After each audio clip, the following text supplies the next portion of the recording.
ஒரு முறையே பார்க்க அதில் உளந்தன்னை இழக்க விழிமடல் கொண்டு மறைக்க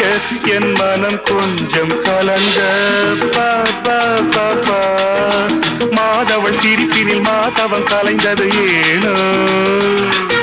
சேதையின் விழிகளில் போதையும் விளைந்தது தானோ நெஞ்சினில் ஆடிட குறிஞ்சியை போலொரு மலர் தேடவோ மகிழ்ந்தாடவோ வசந்தம் பாடி வர வைகை ஓடி வர இளமை கூடி வர இனிமை தேடி வர ஆராதனை செய்யட்டுமா நீரோடையில் நீந்தட்டுமா பவா தனன தனன பா பா பா பா பா பா பா தனன பா பா பா